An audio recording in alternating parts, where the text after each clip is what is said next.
What is up, guys, and welcome back to another video. Today's video is going to be the Assassination Rogue Opener Guide. You guys have been waiting a long time for this, so let's get straight to this. Please enjoy. Alright, before we start, these are the talents I'm using in this video. The only things that will affect these openers are whether you have Toxic Blade, Mark for Death, or Subterfuge. Subterfuge is not always required, but there's a reason why we have it, and I can explain that as we go.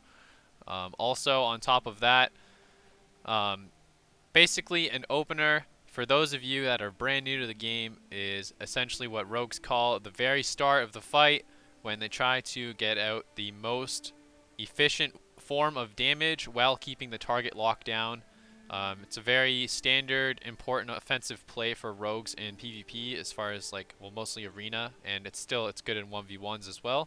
Um, so I'm going to show you guys today the most effective way to do that, and let's hop straight into it. Alright, so for this first opener here, this is what I would call a standard arena opener when you're at risk of the target peeling you. This is especially good for setting up in 1v1, and I know it might not, well actually it looks more bursty than it is, to be honest, because it's a PvE mob and they take a little bit more damage due to crit coefficients and such.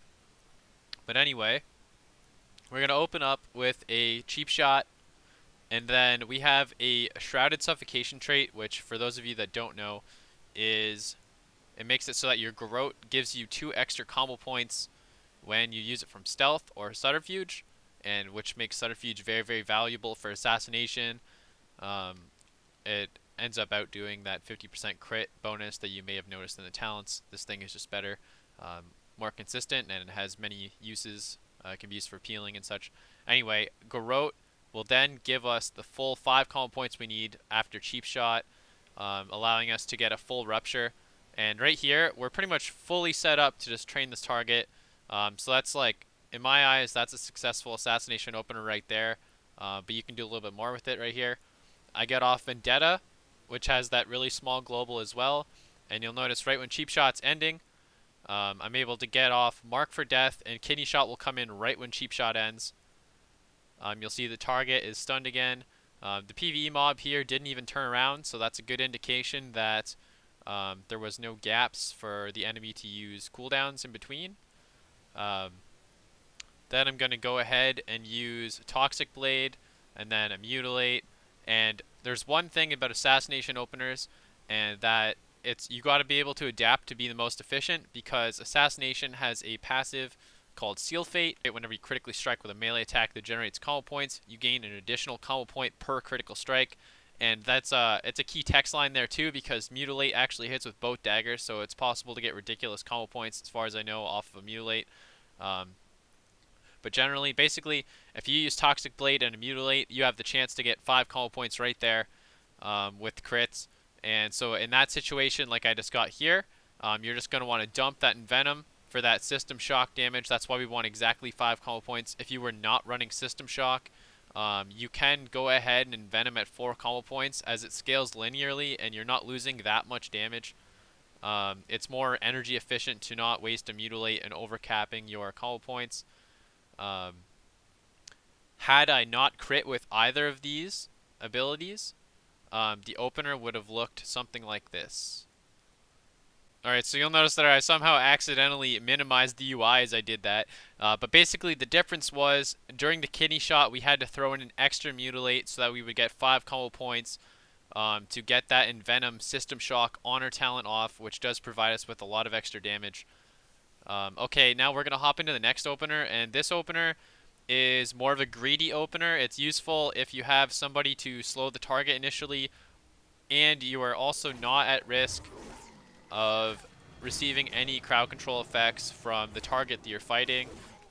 This is especially good on casters like Shao Priests, or healers, or even mages if they aren't running regular blink talent.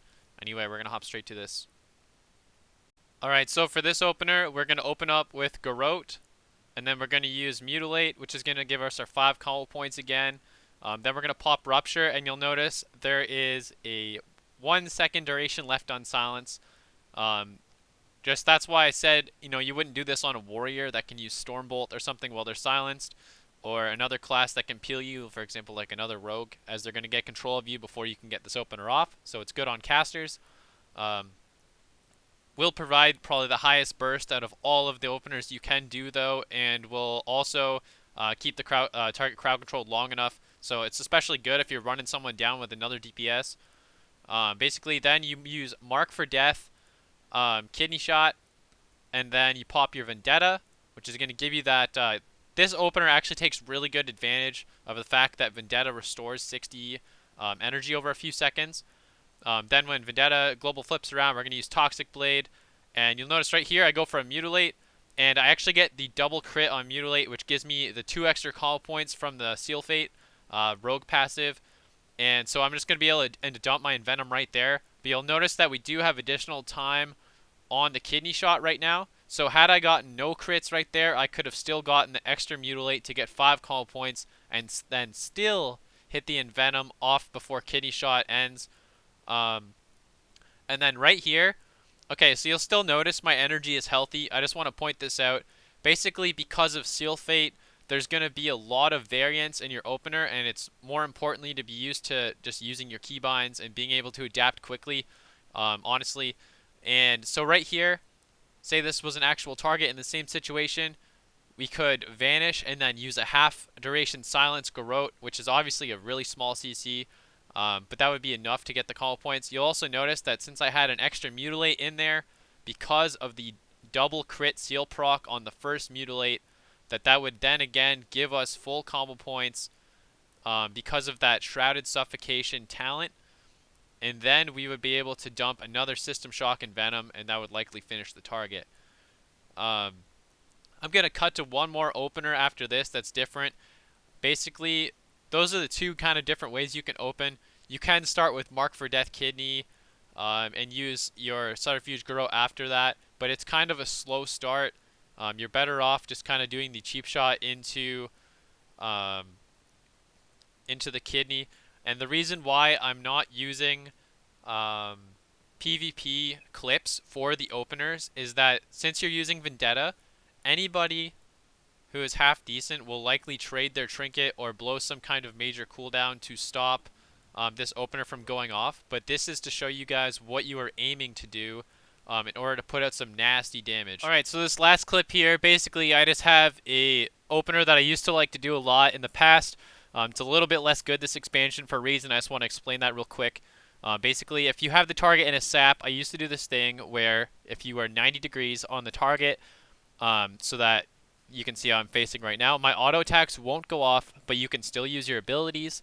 The reason why that's good, it allows me to pre-bleed the target, so basically I can start from the very start duration of the stun with all my bleeds up and just go to town on damage.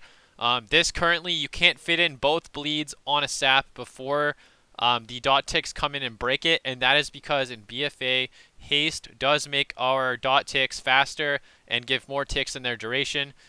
So before both the globals are applied from the dots, the first dot applied will tick and break the sap.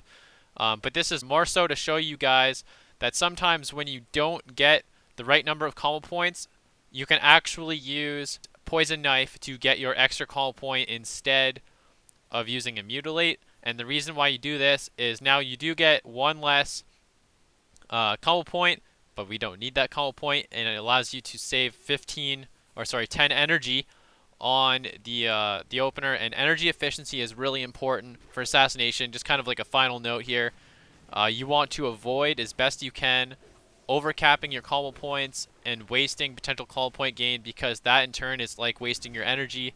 And that's the number one thing that a lot of people complain about is Assassination. They say like, hey, I've just switched over from this spec. I'm used to having all this energy, and Assassination feels so slow.